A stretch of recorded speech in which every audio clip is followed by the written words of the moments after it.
Welcome back to Energy Changes, topic 5 on the AQA course, so in paper 1.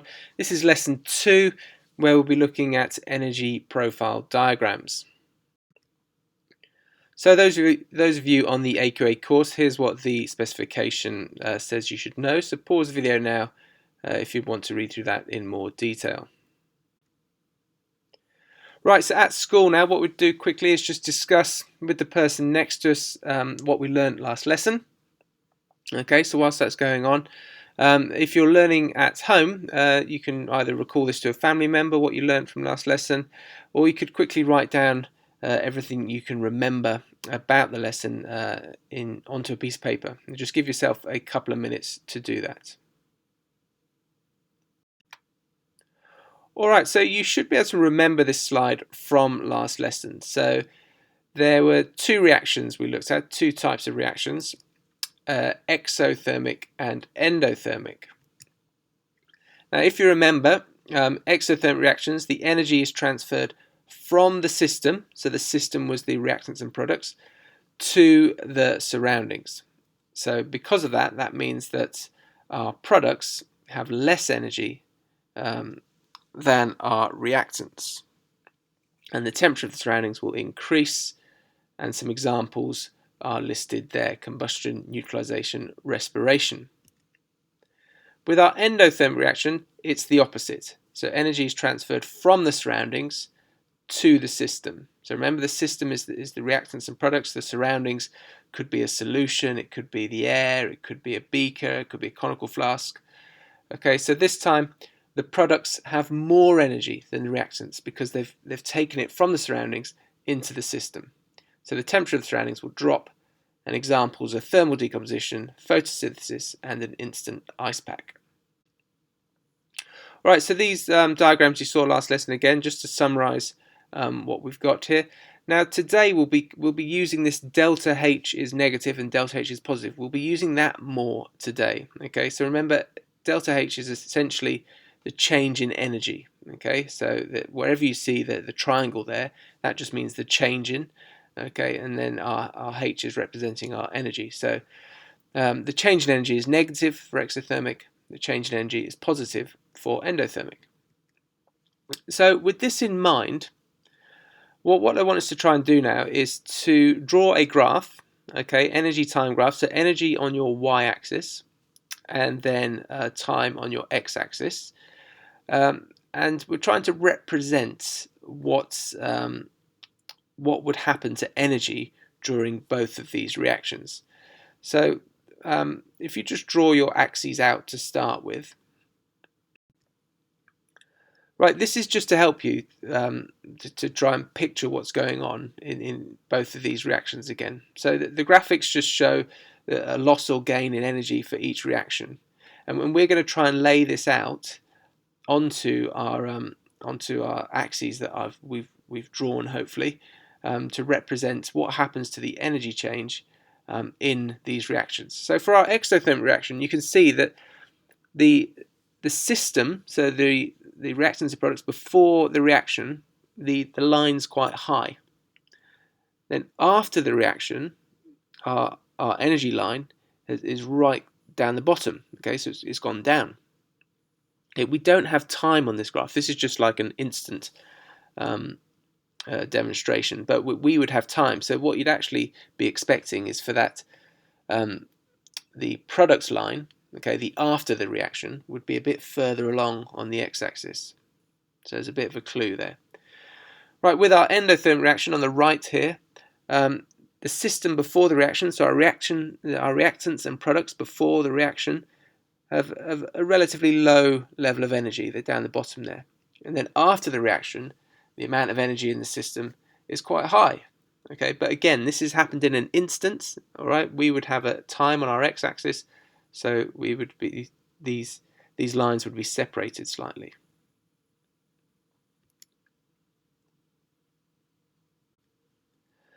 Okay, so the axes you should have would look like below, and the labels for our x and y axis, hopefully you've worked those out already. So your y-axis would be the energy, and the x-axis would be time. So the two horizontal lines we were talking about, we're going to be adding those onto the graph in a moment, but just think about where those lines would go. And as a reminder, we've got our graphics here, and the important thing is that the system is losing energy. So remember, the system is the reactants and products. So if we had a line for reactants and products, and then it loses energy for exothermic, then that line should be lower down. And we saw that on the other image just a moment ago, but this time we're going to try and show how that changes over time. And likewise with the endothermic, the reactants and products, the system are going to gain energy, so that they'll actually start off at a certain point and then finish at a higher point. Okay, so if you just have a quick go at trying to work that out now.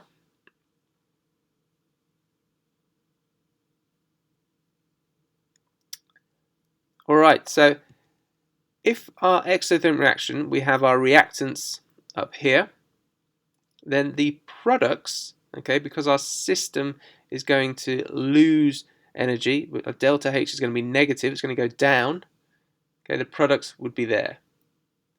Now for endothermic, okay, the reactants are here. The reactants may start higher up.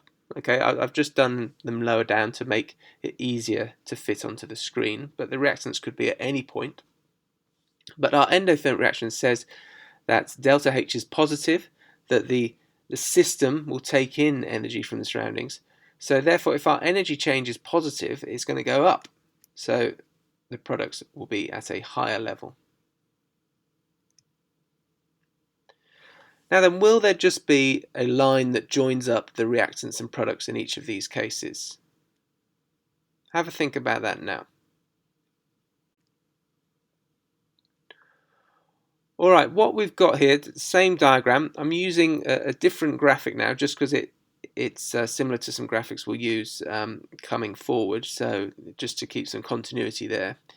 And you can see again, so reactants, energy is released to the surroundings, and then the products are at a lower level for the exothermic reaction. For the endothermic reaction, we've got reactants, the energy is absorbed, and then the products are at a higher level.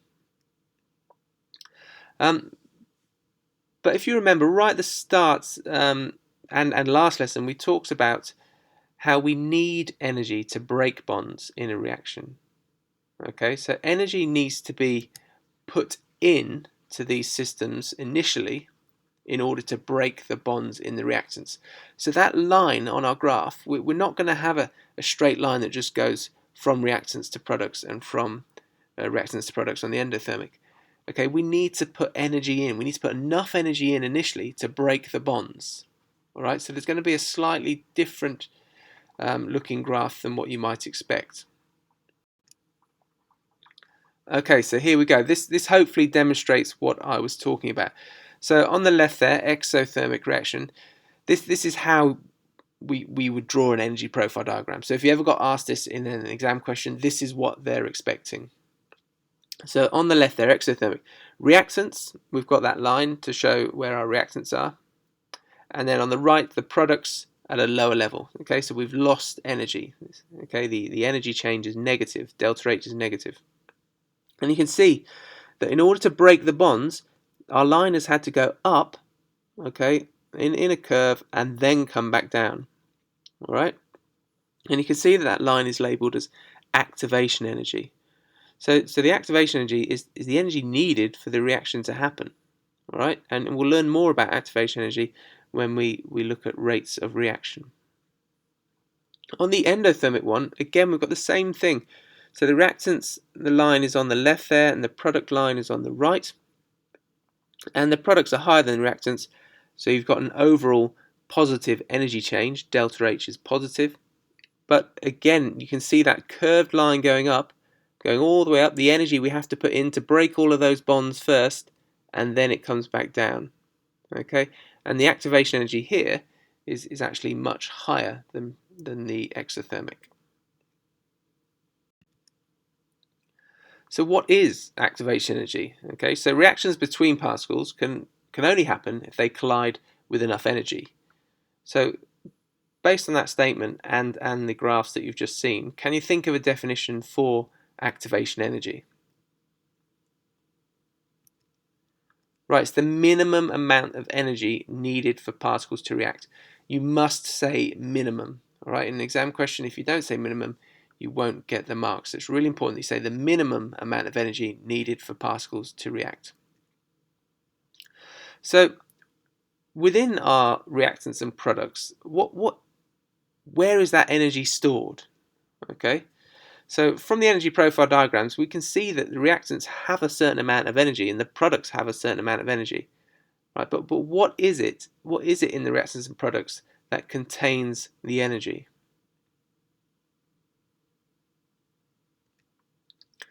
Right, the bonds between atoms and or ions, they contain the energy.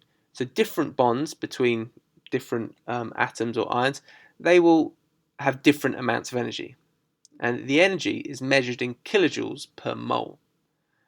Okay, so the bond between two hydrogen atoms has a certain amount of energy. The bond between two oxygen atoms has a certain amount of energy.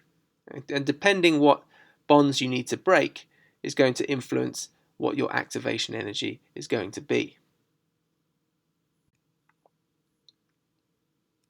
So when we look at these graphs again now and we consider the energy involved in bond breaking and bond making, so if you remember from the first lesson, we said that energy is needed to break bonds. Energy is taken in to break bonds. Okay, but when new bonds form, energy is released. So you can actually see that the blue line there on our exothermic graph, the breaking bonds, okay, that's how much energy we need to put into our system to break the bonds. Okay, so we're increasing the energy in the system there to break those bonds. And then when the new bonds are made, you can see how much energy is released. All right, so that's the making of new bonds. So here you can see that the breaking bond arrow is a lot smaller than the making bond arrow, which is why we end up with a negative energy change. So if you imagine that the blue arrow is 100 and the red arrow there is 200, when you work out the overall energy change, you've got 100 minus 200, which is going to give you minus 100, which is why you end up with a negative delta H value.